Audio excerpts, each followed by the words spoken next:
it has an advantage, because now if the homeowners are included, everybody only would have to pay $2 an annual instead of the $4 the condominiums pay in the moment. And there would be plenty of money to build a Cadillac of regulatory agency. And that is what is absolutely needed, because the best laws are useless without enforcement. And that is what we are trying to achieve.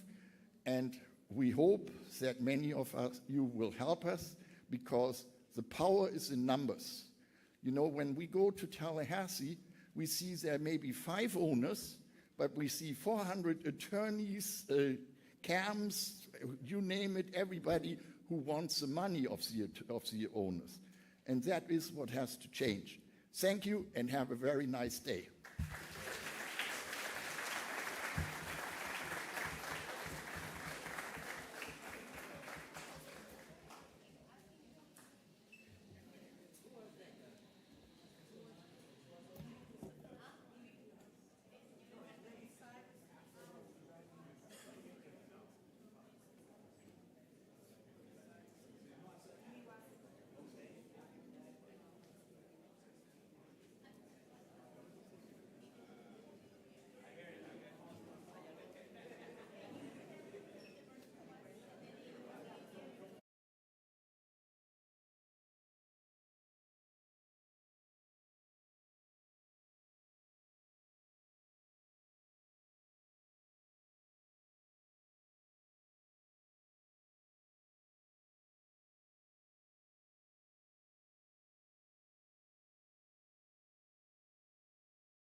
Check, check, check, check, check, check. Having issues. Check, check, check. It's cutting away.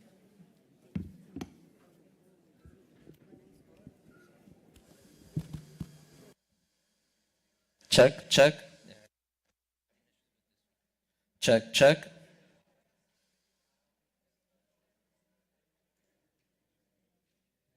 Check, check, check, check, check. Can you trade this one off to them, or you're all six gonna speak? Yeah, well, I need one mic. All the time they have one that they can share.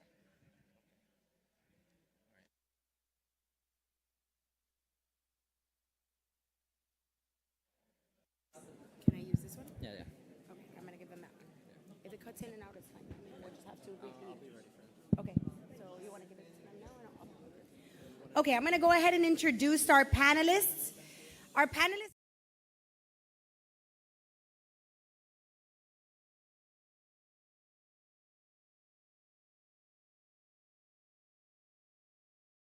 Mr. Juan Carlos Porras is the Florida House Representative for the 19th district.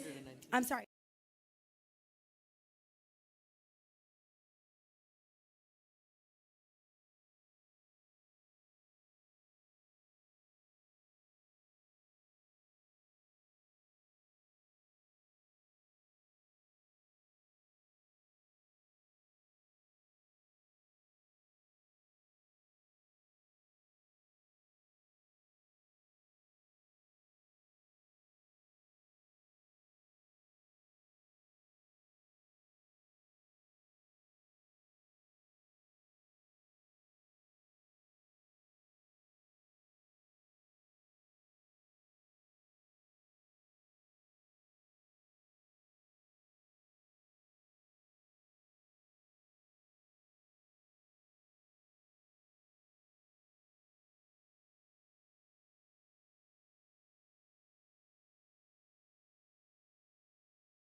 And Miami-Dade Police Department Economics Crime Bureau.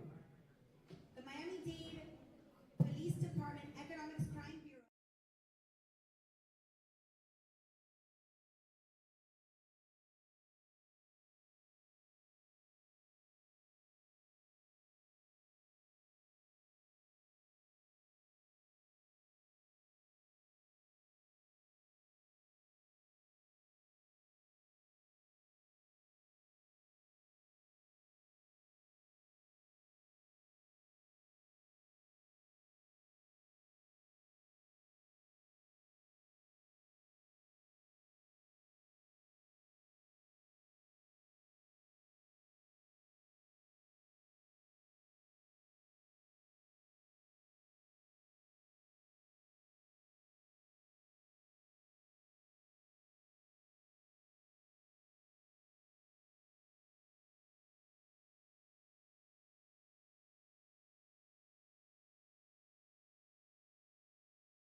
some very important questions that we received throughout the last couple of weeks.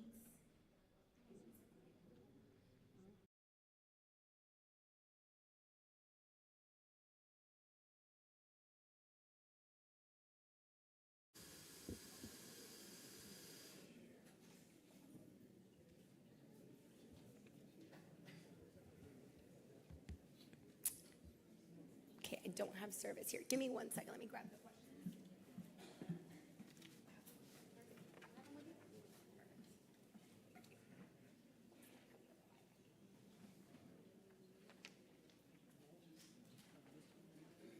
Perfect. Here we go.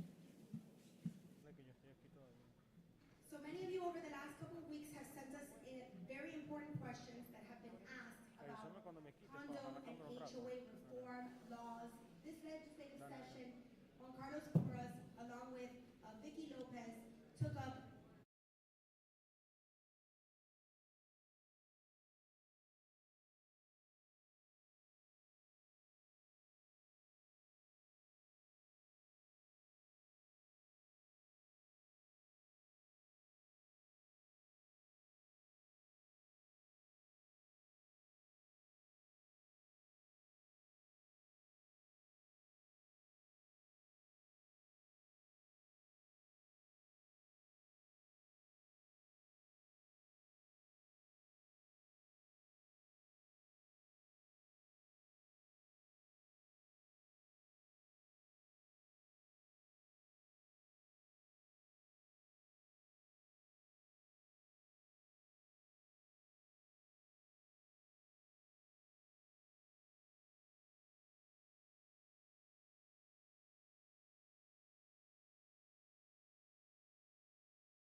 to legislate, how the limitations should be per meeting.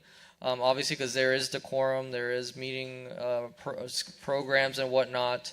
But obviously, I would.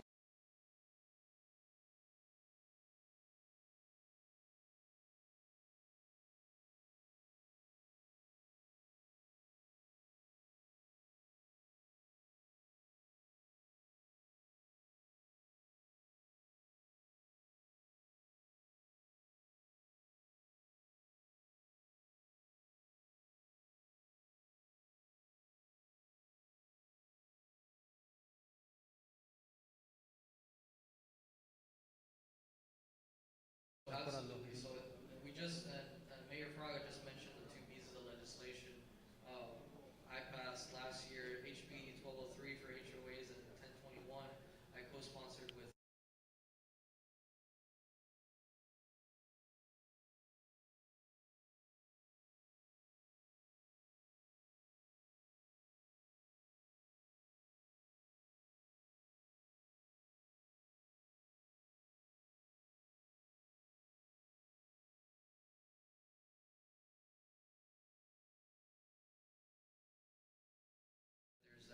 there's that accountability in place.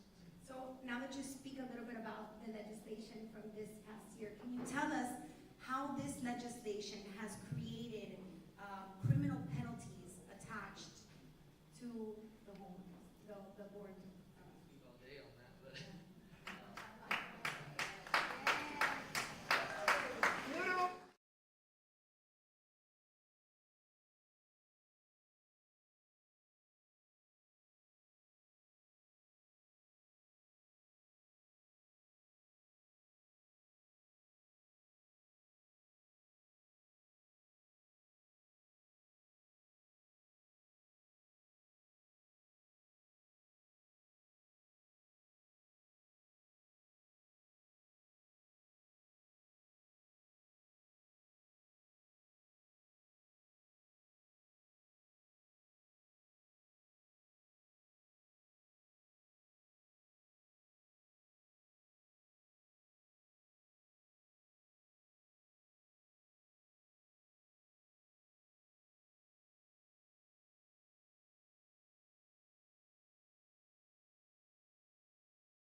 or voting for a certain person based off of their board, or even if it's the property managing company. We want to make sure that these elections are fair. We want to make sure that these elections are transparent. And now with these new penalties in the books, we can make sure that we can hold them accountable.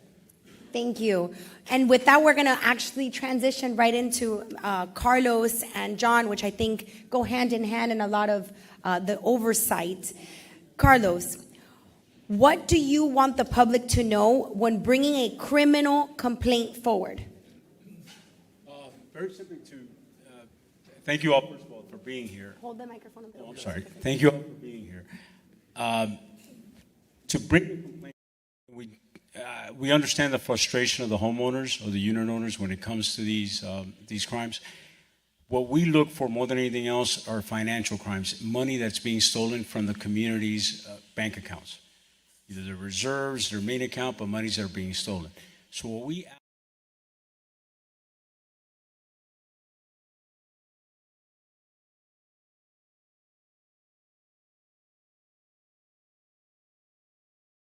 recommend that they go through DVPR if they hit a wall when it comes to the management company or when it comes to the board of directors. Thank you, Carlos. And same for John. What is the role of the state attorneys?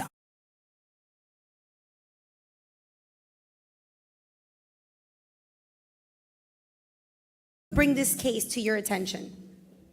Good morning, everybody. That answer has changed over time. When I took over the unit, the traditional path was that homeowners would go to the police would investigate, they might ask us for assistance, and then if they made or believed that there was an arrest to be made, they would come to us, and then we would take the ball over the line into the courtroom for prosecution. What we have discovered, or what I have discovered since taking over the economic crime unit a number of years ago, actually after doing the grand jury impanelment in 2017, is the enormous complexity of these cases sometimes necessitates the state attorney's involvement earlier. So right now, there are times, and I know pretty much everybody up here, I've worked very closely with Carlos. In fact, he was the original detective on the Hammocks case. I don't know if everybody's aware of that. Yeah, it's going to come in and out. We're having a problem with the connection. So I don't know if everyone is aware that he job. Carlos, is that still going on, or? Thank you. Thank God. So you can see that sometimes these kinds of cases, because of the enormous power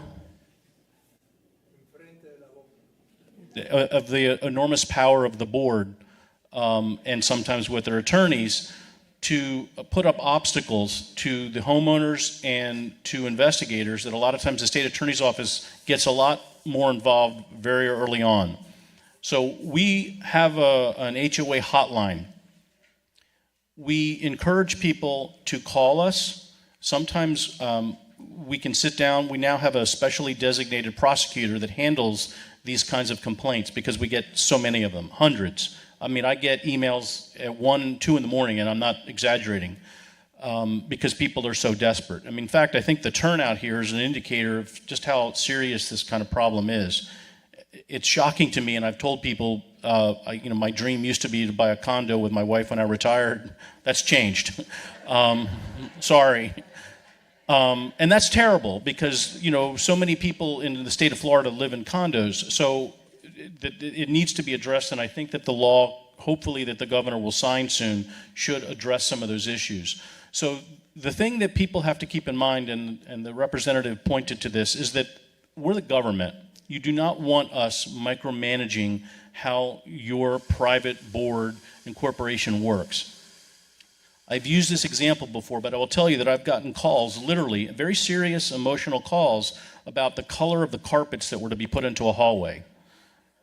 I'm an assistant state attorney. I prosecute people for criminal acts. So the first thing is you have to kind of think about who it is your audience is and what it is you really want to happen.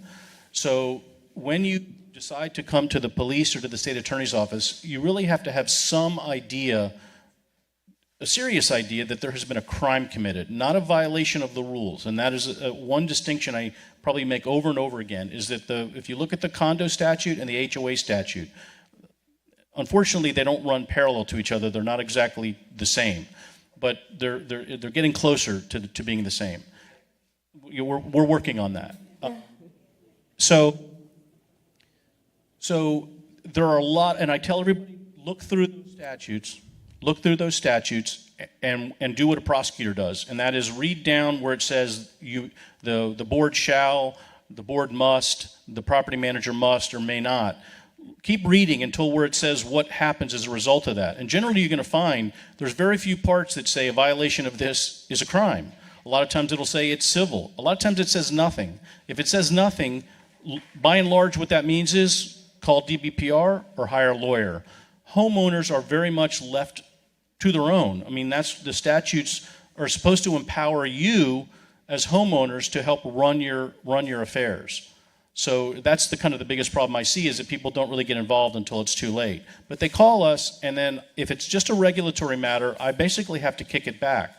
But if it sounds like that there may be an issue of money that's missing, that's something that we can scratch into. And the first thing, as Carlos said, was that you need to ask for your records yourself.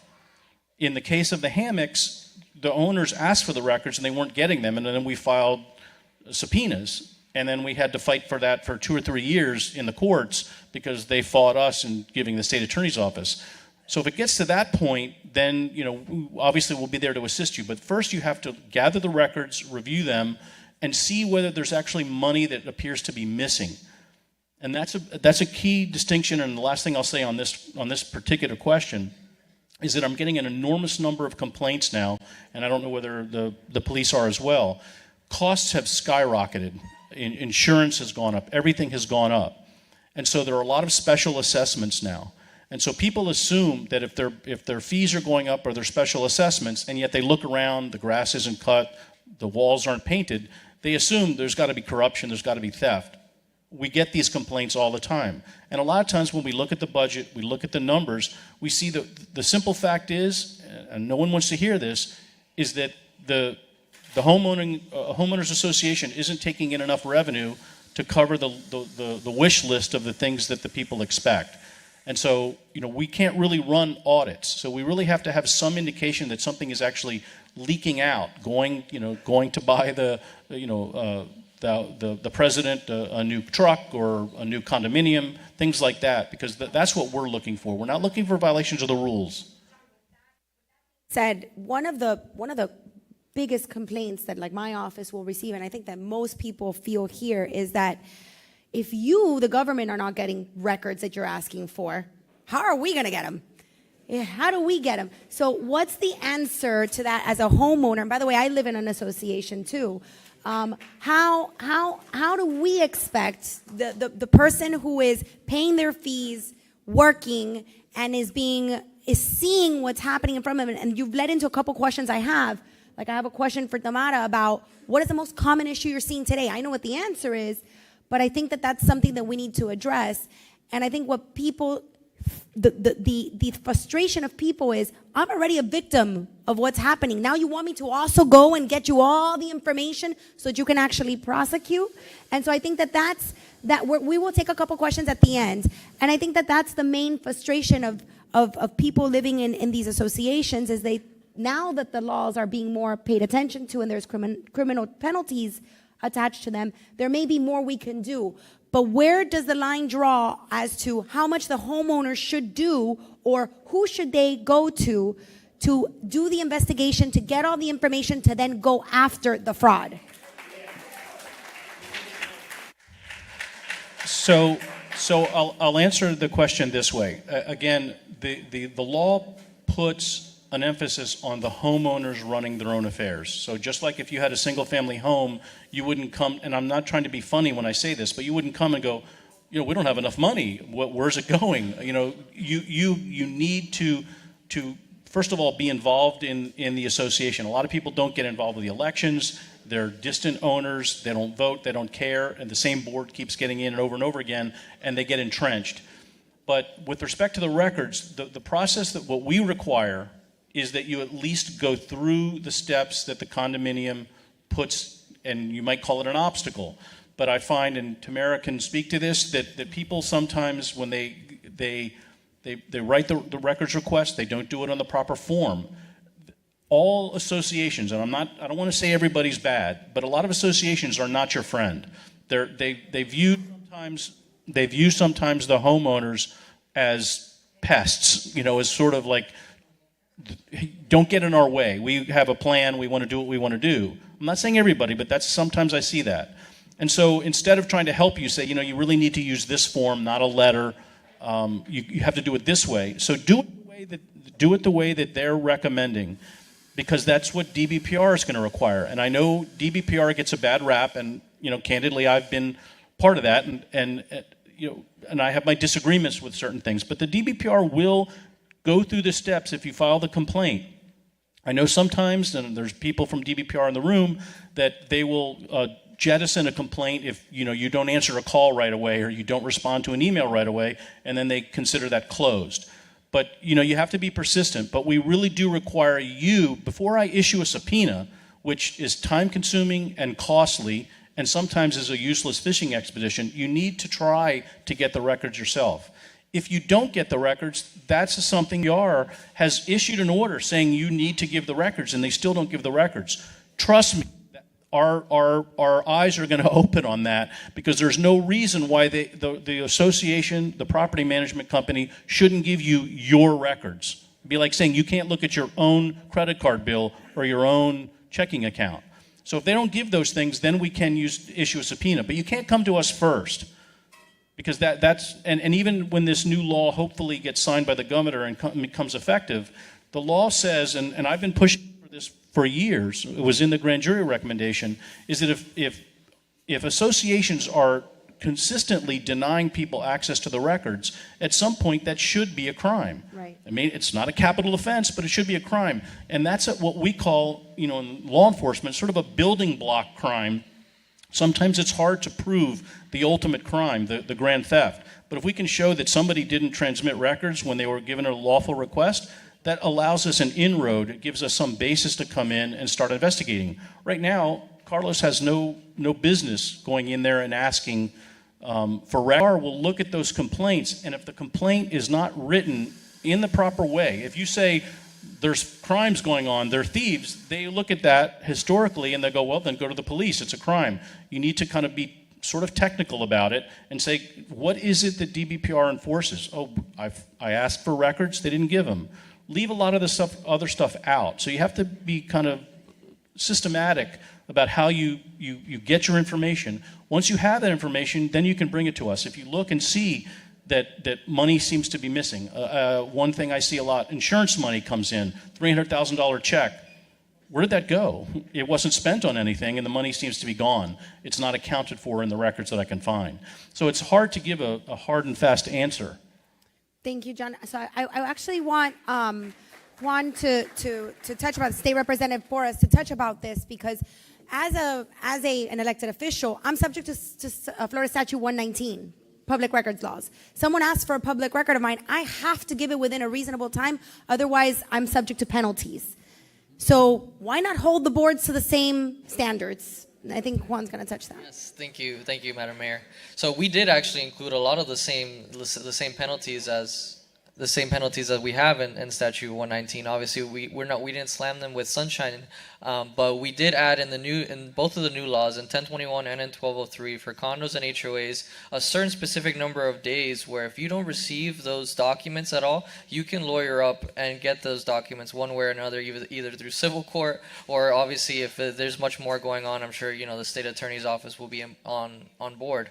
But I wanted to emphasize that at least at the state level, we are trying to give you as a homeowner all the tools in your arsenal that you can to make that decision, to make that investigation before we get to criminal court.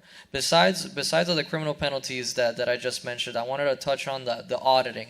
So a key part of my bill for House Bill 1203 that's hopefully be signed soon is mandatory audits. Now, why is that important? If we don't mandate these audits, these homeowner associations are not going to audit themselves. And the only way that you are going to find out that something is fishy or if there are costs that shouldn't be around, or if there are kickbacks like we just mentioned, the surefire way that you're going to find that is through an audit. And through those same audits, either tomorrow or the state attorney's office and John here can tell you that it does happen. And obviously that will be part of the financial documents, that will be part of the budget that you can then request as a private citizen, as a homeowner. But we want to make sure that you guys are empowered, obviously either through your personal capabilities or through an attorney. You know, there are many great attorneys, you know, some on the panel here today and some that are in the room that can tell you we are doing the most that we can as a state to give you those tools. It's just up to you to know how to use them. But you know, my office is always open. You know, I know my staff is here, Carmen and Sebastian, that we've dealt with. You know, thank you. We've dealt with hundreds, if not thousands, of HOA complaints, not just in my district, but all over the state. We even did a town hall in Sarasota once. So please, you know, reach out to my office, reach out to Carmen, and you know, if we can't help personally, we can get you to the right people. So I just wanted to share that. Thank you, Juan. So we're gonna move to Tamara, and some of these questions some of the issues that were just brought up by John and our state representative Porras.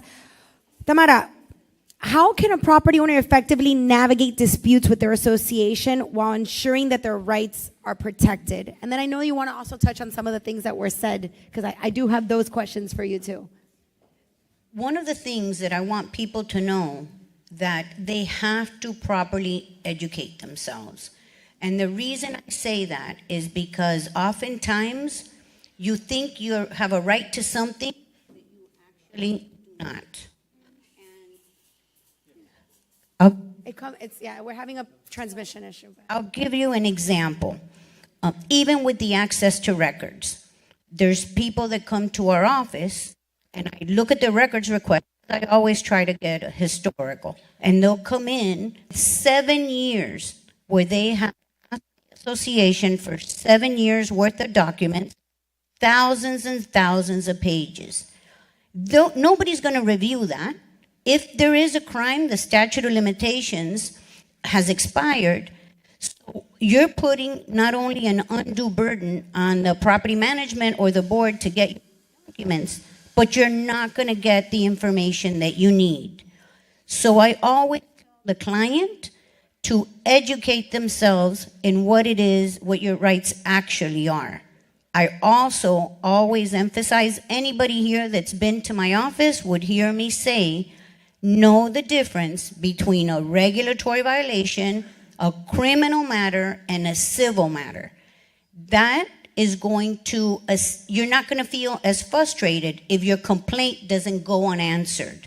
So if you can differentiate, it'll be a lot easier for you to know which entity you have to reach out to. Thank you, Tamara. Another question I had for you was, what is the most common issue you're seeing today? What are the most common complaints that are coming to you today that you're assisting your clients with? The most common complaint now, obviously, is the rises in fees, whether it's through special assessments or maintenance, and oftentimes both.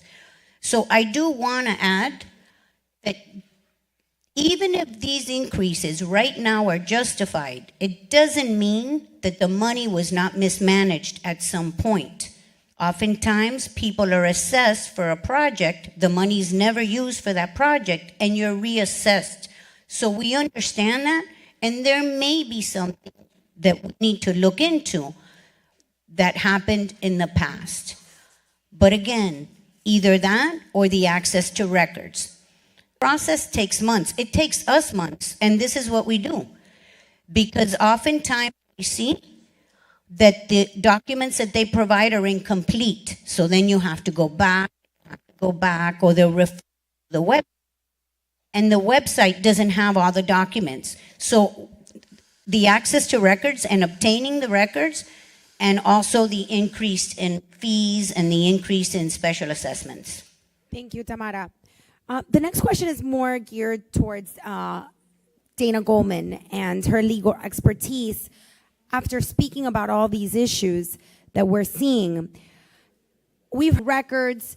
So let's say you identify a real high cost, a real high raise in your fees, be it because of insurance or reserves that need to be put in or a recertification, and you feel that the board has not been either transparent or actually gone out and gotten as many quotes as possible, or maybe they're going with someone that they know that's a friend, whether you have proof that there's kickbacks or not.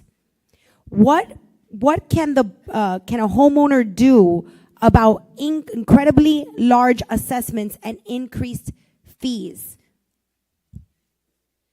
Well, they can't, you're laughing, right, John? Because it's tough. It's very challenging. I think that I often say, and I hear a lot of, it's very palpable, the frustration that unit owners have because of the extreme skyrocketing insurance rates and because of the additional legislative mandates for structural integrity reserve studies, for structural, reserve calculations, and for inspections, and for repairs. And we really have had a real shift in our mindset after Champlain Towers, right? We no longer care about what the carpeting or the clubhouse looks like.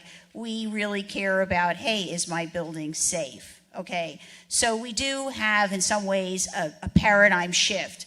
And so it's almost anticipated that we're spending a lot more money to fix the to do the concrete restoration, to do the waterproofing, to take care of the actual building structure. We all know about insurance, which has just skyrocketed, that we're still waiting for some real viable marketplace and legislative solutions for that very difficult problem. But I think that what you really have to do is, if you're a unit owner, is if you don't like what's going on, get on the board. You have to do it.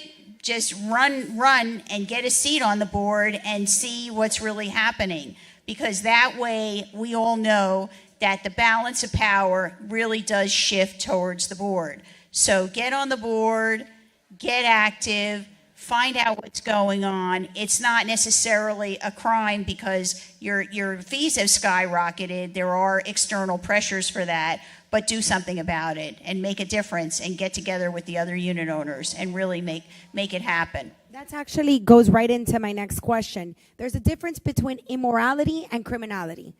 Okay, so there may be something that's happening that's immoral, but it's not criminal. Okay, and that's where people say, well, how do I recall my board? How difficult is it, and what is the process for recalling a board? I don't know who wants to answer that. So just actually, I did a kind of workshop on understanding the recall process, and I've helped some unit owners, and admittedly, the recall process is challenging. Because it's very technical, and you have to have the right documentation, and you have to source out who is the voting representative or the signing authority. And so I would encourage anybody who wants to go through that recall process to really get a third party